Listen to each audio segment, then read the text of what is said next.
kasahod ka dalawang beses sa isang year, no? Pero napakabagal nun eh. Kumbaga, twice a year ka lang sa sahod. Mamiss mo mga friends. Oo naman. Yung mga active friends, no? Additional. Yes, totoo yan. Ayan, empowerment, agoy, ayan, so, empowerment, agoy-agoy.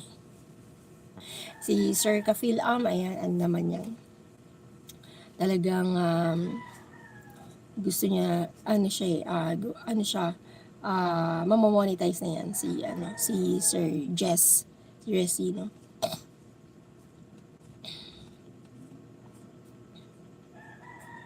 Antayin natin yung kanyang monetization. Tayo naman na magsusupport sa kanya.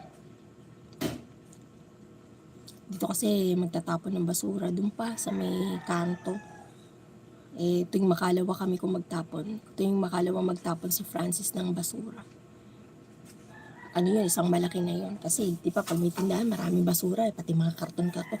Hindi na namin iniipon yung karton, guys. Kasi alam mo po ba, nag-ipon kami ng karton, 1 kilo, dos, ano yun, sandamakmak, dos lang.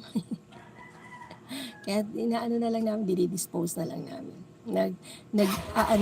Tinatabi namin yung karton na kapaki-pakinabang pa, yung talagang pwede pang Pero hindi na para mag-ipon. Puchat, dos lang, 1 kilo, ano ba yun? Pambili lang ng candy, kaya pagdami na, daming tube. Ang dami, basura Mano hindi naman aming parking yun, nakikipark lang kami. Baka sabihin, pinag-park ko na nga kayo, gagawin niyo pa ako ng mga karton dito. Nakakahiya. Dito, hindi naman kami, ang liit lang ng bahay namin. Kaya, hindi na namin ito. Tapos yung mga bote-bote ng gin, dati binibenta namin yan kasi piso-piso nga ang bili ng mama. So, ang ginagawa ko, hindi na ako hindi na ako nag 10 piso ng or 5 pisong mantika, wala na ako nun. Ang tingi kong mantika 20, tapos isang bote 40.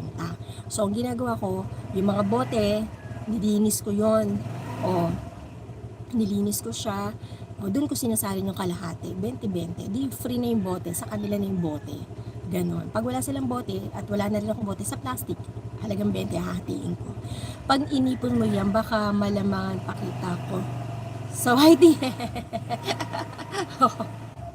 Hindi, naano na namin. Tsaka minsan may sasabihin, ate, baka may karton ka dyan, yung nagkakariton din.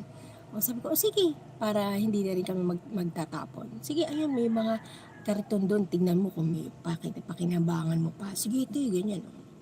Oo. Kailan ba yun, di ba, nag-vlog ako yung dumpster si Ogang, yung mga ukay, yun.